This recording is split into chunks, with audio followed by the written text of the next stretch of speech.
Buenos días. Primero la agenda.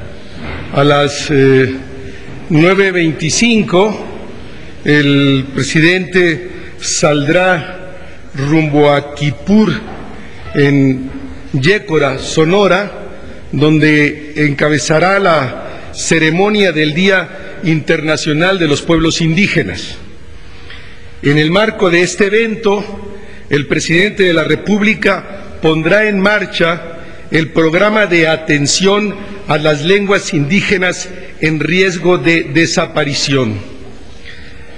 El objetivo de este programa es rescatar las 23 lenguas indígenas que actualmente están en peligro de extinción. En nuestro país, 1 de cada 3 lenguas indígenas está en peligro de desaparecer por la falta de interés y discriminación que abate a los pueblos indígenas. El programa de atención a las lenguas indígenas en riesgo de desaparición es un esfuerzo por preservar la lengua de los pueblos indígenas, que es sustento de su identidad cultural y también lo es de todo México. El programa brinda también apoyo para preservar el uso de las 60 lenguas indígenas que actualmente se hablan en nuestro país.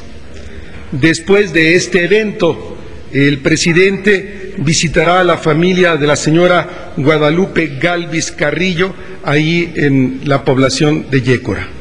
Posteriormente, el presidente se trasladará a la comunidad de Los Estrados, en el municipio de Álamos, esto hacia la 1 de la tarde, y en esa comunidad de la etnia Guarijía, el presidente inaugurará 73.6 kilómetros de líneas de distribución de energía eléctrica, que con una inversión de 21 millones de pesos, esta red de distribución permitirá la electrificación de 10 localidades que albergan a cerca de 1.300 guarijíos de la Sierra Sonorense.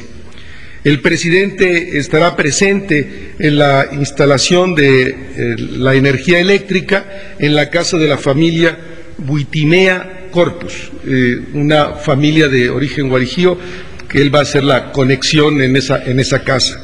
El primer mandatario regresará a la Ciudad de México a las 15 horas y estará en la Residencia Oficial de Los Pinos a las 19:50. Esta gira se inscribe en la lógica de todos estos encuentros que el presidente está teniendo con los municipios más pobres y las comunidades indígenas del país. Estoy a sus órdenes. Carmen.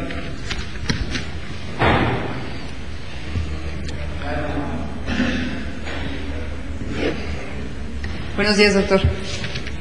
Parece que este conflicto con los cañeros está creciendo y yo no sé si se puede decir que se está saliendo de control, se le está yendo de control al gobierno federal. Los enfrentamientos de ayer, el uso de gases lacrimógenos y el no llegar a ningún acuerdo, sino por el contrario, que las cosas se están tensionando más. ¿Existe algún proyecto, existe alguna alternativa que ustedes estén pensando para poder distensionar las cosas y llegar pues a algún acuerdo precisamente con estos productores? Bueno, la Secretaría de Agricultura da a conocer hoy en la prensa nacional, viene en varios de los periódicos, el planteamiento de reformulación de la propuesta de ley que hizo a los dirigentes cañeros y que entregó el pasado jueves para su discusión. Y la Secretaría de Agricultura ha fijado su posición en un comunicado del día de ayer, que viene en la prensa nacional del día de hoy, donde insiste en que solo a través del diálogo puede llegarse a un acuerdo que beneficie a todas las partes. Cito de manera textual: el gobierno federal manifiesta que aún con estas acciones unilaterales de parte de las organizaciones, continúa abierto al diálogo y expresa que de su lado ha realizado todas y cada una de las acciones a las que se ha comprometido, con el único interés de resolver favorablemente esta situación y de preservar la viabilidad del sector azucarero en su conjunto, del cual dependen 2.5 millones de personas. La Secretaría de Agricultura seguirá en el diálogo, siempre abierta a la posibilidad de un arreglo. Sí lo hay, sí hay un diálogo independiente de la toma. Hay una propuesta que la SAGARPA envió a los dirigentes de las organizaciones. Los dirigentes tienen la propuesta y han quedado en dar una respuesta a la misma. Al tiempo están usando de la presión, están en su derecho. Llamamos a que sea de manera pacífica y en orden, pero la Secretaría está abierta y en espera de la respuesta de las organizaciones a la propuesta que la propia Secretaría hizo el día jueves. Patricia. Doctor, buenos días. Yo quisiera plantear dos temas. El primero, en Guerrero se ha intensificado la violencia y esto coincide un poco con el cambio de gobierno a cargo ahora de Ceferino Torreblanca. Yo quiero preguntar cuál es la información que tiene la presidencia sobre lo que está pasando en concreto en Guerrero, porque, bueno, en los últimos meses y sobre todo semanas ha habido acciones específicas y muy focalizadas. Quiero saber cuál es la información que tiene de esto. Y otro tema, sobre los spots de la Presidencia de la República. Hay una versión periodística que ojalá usted me pueda confirmar o desmentir, en el sentido de que fueron elaborados por la oficina de la señora Marta Sagún. Si esto no es así, me gustaría conocer quién fue el creativo, si fue el señor Mourey el encargado de hacer estos spots o si los mandó elaborar en una empresa publicitaria, un poco del costo de esos spots, quién fue exactamente el equipo que diseñó los dos spots relacionados con el quinto informe de gobierno. Gracias. Sí, conozco la versión periodística, la desmiento de manera absoluta. Ha sido hecha por la oficina que corresponde, que es la oficina de imagen, en relación con algún despacho de creativos, como siempre ha ocurrido, y yo me comprometo en su momento a que, como siempre se ha hecho, se informe con qué despacho, con qué costos, pero desmiento absolutamente la versión periodística. Y reitero que ha sido hecho por la oficina de Roberto Mourey en coordinación con un despacho de creativos.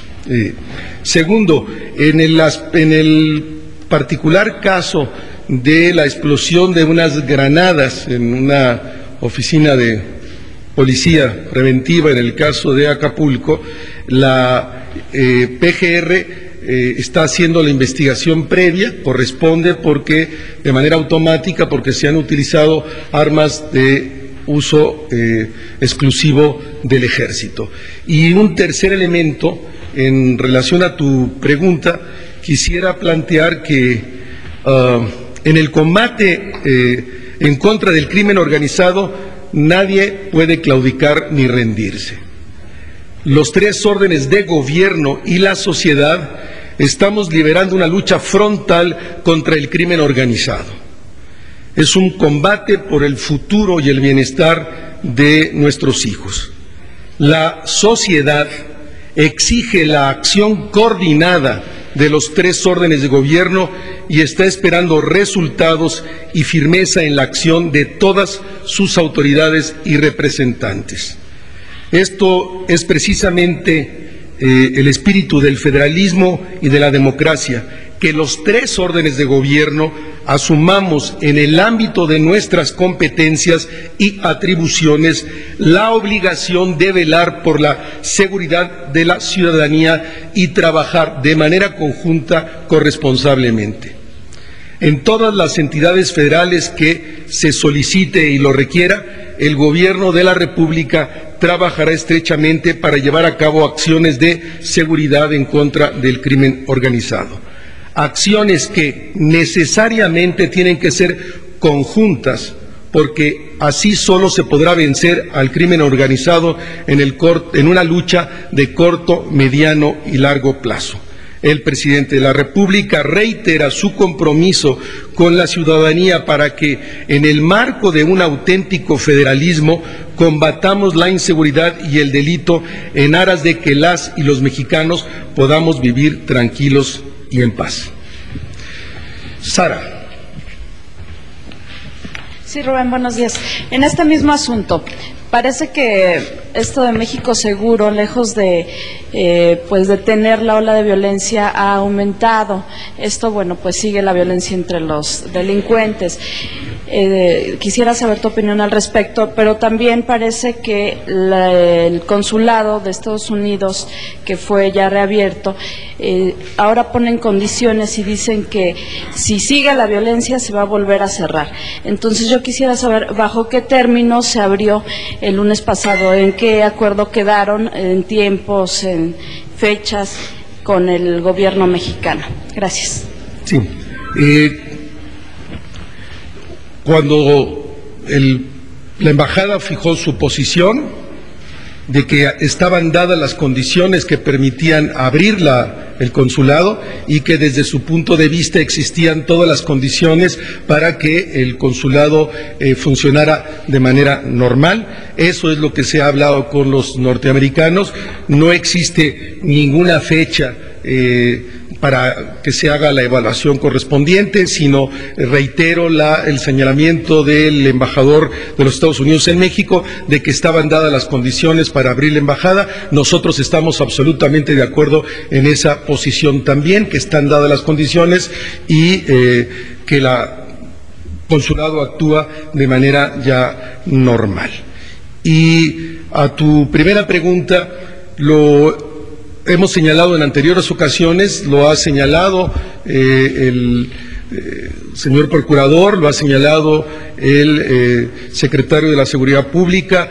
Es verdad que en la medida que el gobierno de la República, con su estructura de los aparatos de Estado, entra en la lucha y radicaliza su lucha contra el crimen organizado intenta reaccionar. Se abre una disputa por los espacios en la medida que hay una acción más decidida. Así es la forma en que hay que explicar que en la medida que el operativo avanza y tiene resultados, también hay una reacción del crimen organizado que intenta enfrentar la acción del Estado. Pero el Estado mexicano va a ganar en esta lucha frontal contra el crimen organizado. El crimen no va a ganar la lucha al Estado mexicano, pero sin duda va a ser en una fase larga, en una lucha larga. Fueron muchísimos años de inercias de las instituciones que permitieron el desarrollo de las organizaciones criminales, y tendrán que ser años por delante en una acción constante, decidida, permanente, sin cejar, que el Estado mexicano habrá de vencer al crimen organizado. ¿Será en este sexenio? No, de ninguna manera. Es una lucha de corto, mediano y largo plazo, como se ha expresado en diversas ocasiones y como lo ha señalado el señor presidente. Pero esta administración asume la parte que le toca y no cejará en ningún segundo del tiempo que tiene de gobierno. Señor Sarubi. Perdón, es que estaba viendo cómo habían levantado la mano. Dos cosas, señor. En el caso de los cañeros, el presidente seguirá, no moverá ni un ápice en el veto a la ley cañera, que es precisamente donde sale todas estas demandas y donde se ha anunciado que se mantendrán en movilizaciones. Vemos que cada día son más violentas. No hay ninguna posibilidad de que el presidente reconsidere esta posición de vetar la ley cañera. Y dos, señor, conociendo la amistad que existe entre el señor Jorge Castañeda y el presidente de la República, y después de este fallo de la Suprema Corte de no darle este amparo para poder ser candidato ciudadano sin partido, la presidencia podría evaluar la posibilidad de enviar una iniciativa de ley al Congreso de la Unión para modificar este acceso al poder público sin la necesidad de los partidos políticos. Gracias.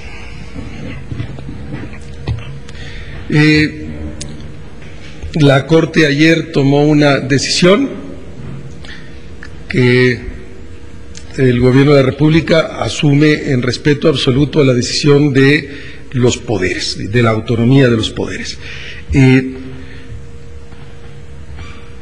El Gobierno federal ya hizo una reformulación a la ley, a la propuesta, y la envió a las organizaciones. Ya actuó en el sentido de buscar una salida negociada que implica la propuesta del gobierno a las organizaciones cañeras, que se envió a la dirigencia de los cañeros el jueves, como ya insistía, y que hoy publica en la prensa nacional la Secretaría de Agricultura.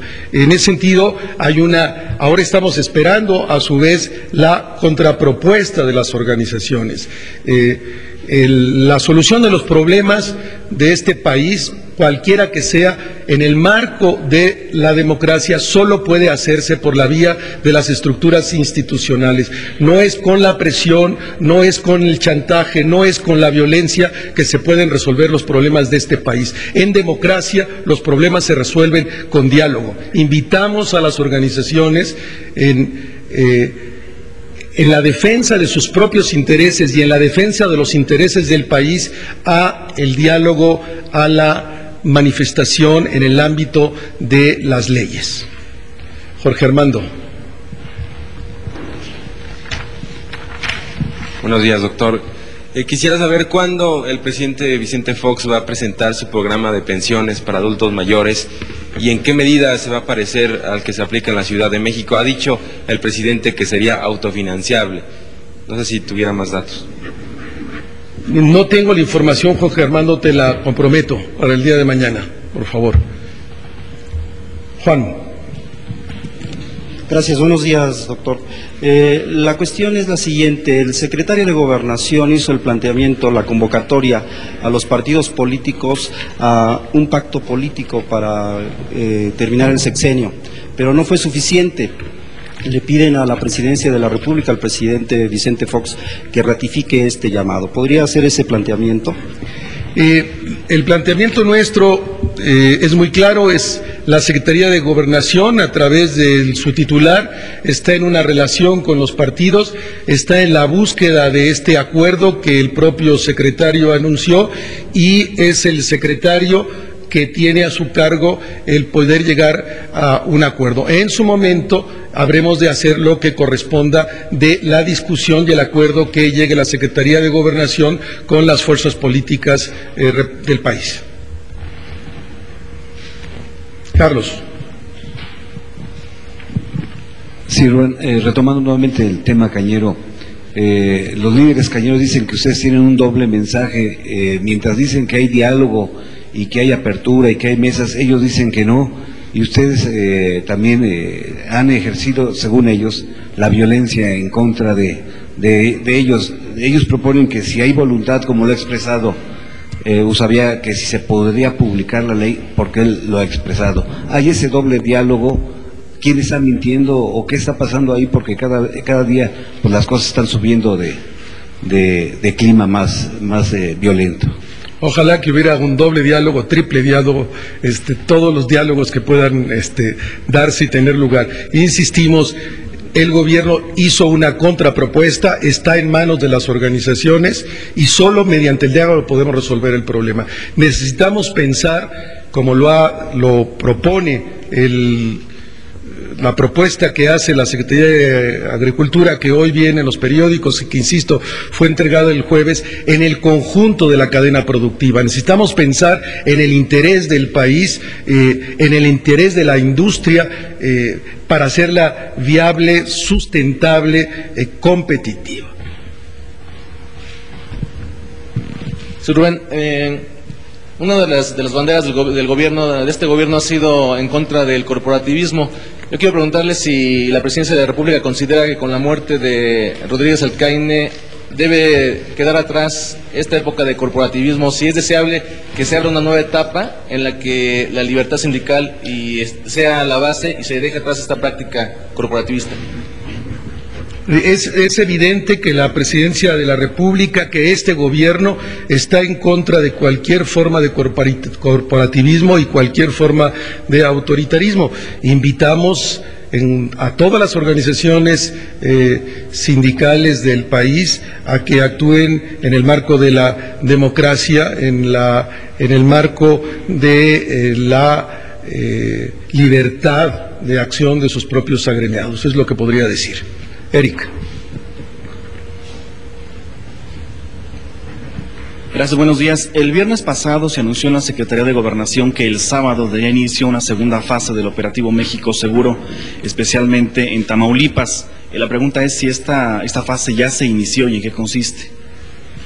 La fase ya se inició, como lo había hecho saber el propio secretario de Seguridad Pública, Ramón Martín Huerta, y básicamente implica un mayor número de elementos, que no podemos revelar el número, pero un mayor número de elementos que se han hecho presente en apoyo a la Policía Municipal y a la Policía Ministerial del Estado, que implica reforzamiento de la acción de retenes movibles, que implica también la posibilidad de hacer valer órdenes de aprehensión, básicamente.